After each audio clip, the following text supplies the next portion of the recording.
Hey folks, this is part 2 of the Geometry Nodes motion graphic tutorial series. In this episode, I'll show you how to make these extra spheres radiating out of the other spheres. We'll also give the spheres a dynamic material by creating a mask inside Geometry Nodes, which we'll bring inside the shader editor to achieve this effect here. So without further ado, let's get to it. Open up your project file from last time. If you didn't follow part 1 and you don't have this Blender file, I recommend you complete that tutorial first and then come back to this one. If you don't want to do that, you can join me on Patreon as a free member and download the file for free. So when you've got your project file open, you should be left with this. So now I'm going to click this button here and I'm going to change it from the shader editor to the Geometry Nodes editor. I'm going to go into my 3D viewport. I'm going to hit N to hide the N panel. I'm just going to increase my Geometry Node window. I'm going to zoom out. You should have this node structure here or something similar.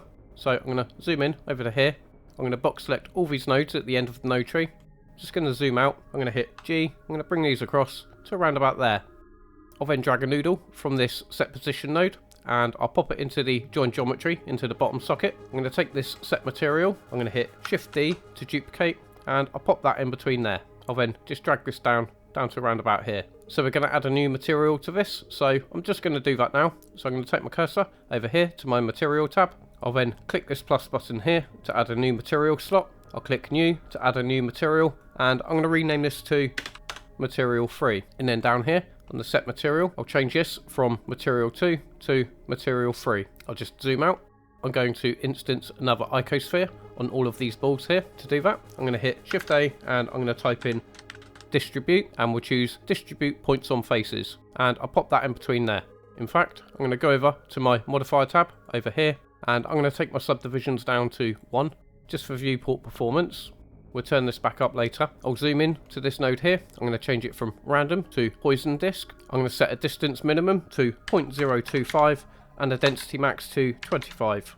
I'll then hit Shift A and I'm going to search for instance and we'll choose instance on points and I'll pop that in between there. The instance object is going to be an icosphere, so I'm going to hit Shift A and search for ico and then we'll choose the icosphere. I'll pop that there. I'm going to connect the mesh socket to the instance socket. Obviously the scale is way too much, so I'm just going to reduce the scale temporarily to 0.025. So I want to manipulate this scale factor by the size of the craters and the size of the original spheres. So I'm going to zoom out. And if you remember the instance spheres in craters frame over here, we've got this multiply node which affects the size of the spheres and that's driven by the size of the craters. So I'm going to take this value here and I'm going to plug it into the scale of the instance on points. I want to give that a finer level of control, so I'm going to hit Shift A and I'm going to type in math and we'll add a math node in between there. I'll just pop this down here. I'm going to change it from add to multiply. And now I also want to give this a random value so they're not all the same size. So I'm going to hit Shift A and I'm going to search for random and we'll choose random value. I'll pop that there. I'll connect the random value into the bottom socket of this multiply node. For the random value node, I'm going to set a minimum of 0.05 and a maximum of 0.25. I'll just pop that up here for now. I'll hold down Shift, right click and drag just to add a control point. I'll just hit G. I'll just bring this across over to here. I'll neaten this up in a bit. Zoom back in to this cluster of nodes. To set the position of these spheres, we need to realize the instances, so they're individual meshes, and from there we can calculate the origin from where the spheres are emitted. To do that, I'm going to hit Shift A and I'm going to search for realize and we'll realize instances and I'll pop that there. I'll then hit Shift A and I'm going to search for set and we'll choose set position and I'll pop that there. But now I want to change the position of this offset, but I want to be able to change it in a position based on the normal from this distribute points on faces. I'll then hit Shift A, I'm going to search for vector and we'll choose vector math and I'll pop that under the instance on points node, change it from add to scale.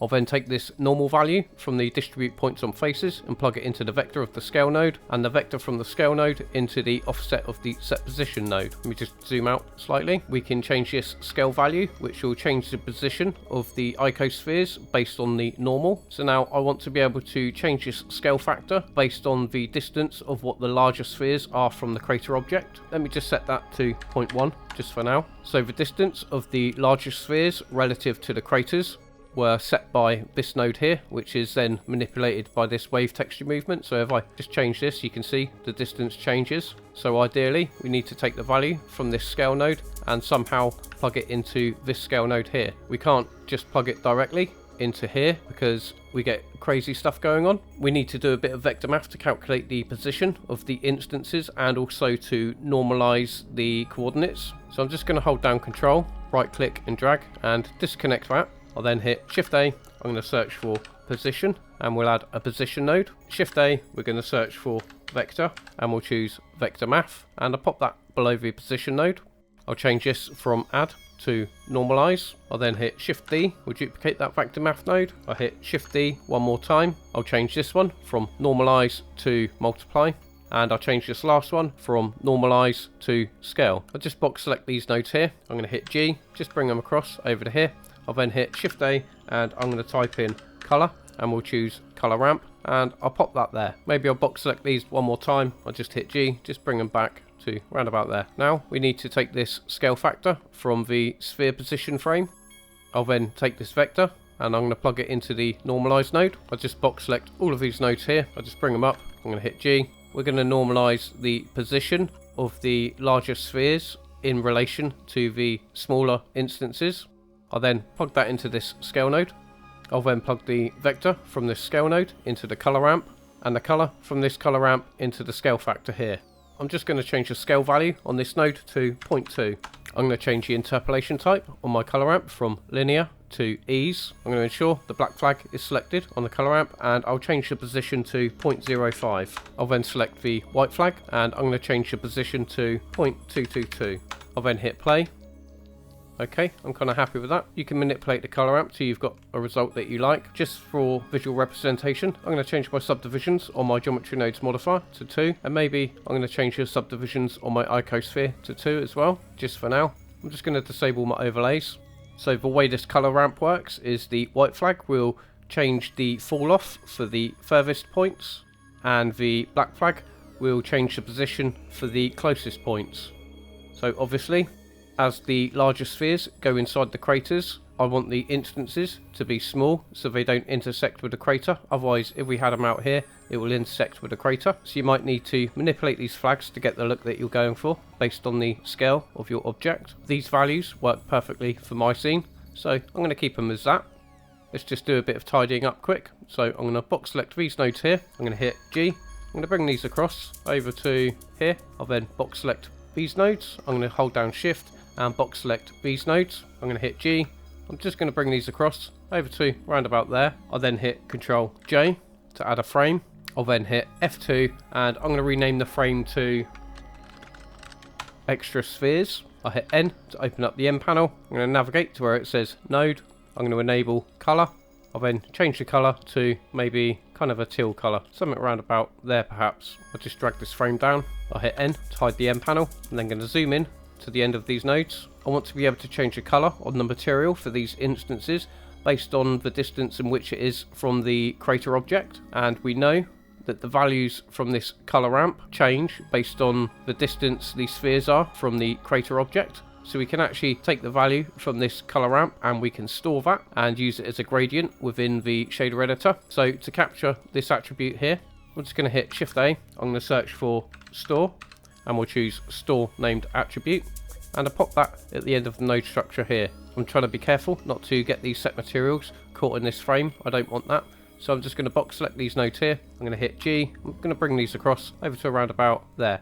And the attribute that we want to capture will be the color from this color ramp, which I'll plug into the value of the store named attribute node. We're going to change it from float to color. We now need to give this a name. You can name this attribute to anything you like. You just have to remember the exact spelling. So for this one, I'm going to call mine grad for gradient. I'll then change this window from the geometry node editor to the shader editor. And you should be on slot free, material free. And to bring in the attribute, I'm going to hit Shift A and I'm going to search for attribute. And we'll add an attribute node. I named mine grad for gradient with a capital G. I'll then delete the principal BSDF. I'm going to hit Shift A. I'm going to search for emission and we'll add an emission node.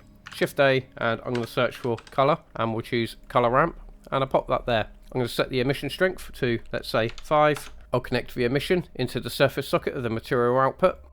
I'll then connect the color from the color ramp into the color of the emission. I'll then plug the factor from the attribute node into the factor of the color ramp. I'll then click this plus button and that will add a new flag. For this flag, I'm going to set to like a yellow colour, something around about there. For the second flag, I'm going to set to an orange colour, maybe something around there. And for this last flag here, I'm going to set this to an orange, but close to the red, maybe something around about there perhaps. And with this first flag here, I'm going to change the position to 0.05. And for this middle flag here, I'm going to change the position to 0.25. And for this last flag here, I'm going to change the position to 0.45. So now you should be able to see, in fact if I just turn the strength down temporarily, I'll turn it down to 1. Now you should be able to see a gradient. As you can see, the closer the spheres are to the crater object, the more redder they are. So they appear on the left hand side of the colour ramp, and the further away they are, they appear on the right side of the flag, which is yellow. So you can change this to any colour that you like. I'm just going to change the strength back up to 5. I'll just quickly go into rendered view. Okay, that's looking good. Just going to go back into viewport shading. I'll change my window from the shader editor to the geometry node editor, and under the extra spheres on your icosphere, I'm going to take my subdivisions up to 3. And then on your geometry nodes modifier over here, I'm going to change my subdivisions to 4. You might not want to go that high. It depends on your machine. Obviously, the higher the subdivision, the more laggy your computer will be and the longer it will take to render. I'm just going to decrease this window and increase the 3D viewport. If you navigate to your output tab over here, your frame rate should be set to 30 frames per second. Therefore, I'm going to go to my render settings over here. I'm going to scroll down until I see motion blur. I'll enable motion blur. I'm going to expand these options, and your shutter speed should be double the amount of which your frame rate is. So if you've got a frame rate of 25 frames per second, your shutter speed should be 0.50, but we've got a frame rate of 30 frames per second, so my shutter speed should be 0.6. I'll then go to File. I'm going to go Save As. I'm going to name my project as a different name because I don't want to overwrite the original one. So I'll click here and I'm going to name the project to Like and Subscribe. Thanks folks, you absolute legends. And then I'll click Save As. Again, go to your Output tab over here. Choose a folder location of your choice where you want to save your image sequence. Click Accept. If you're happy with your final result, you can change your file format to PNG, but I'm going to choose a file format of OpenEXR with a codec of DWAA lossy, and that will decrease my file size whilst increasing the dynamic range for post-production. And then it's simply a case of hitting Ctrl F12, and that will render out your image sequence. If you join me on Patreon as a free member, you'll have access to this Blender file alongside other Blender files from other previous tutorials. That's this tutorial in a nutshell. I hope you found this useful. If you did, please click like and subscribe. It really helps my channel. Have a great day, level up, and thanks for watching.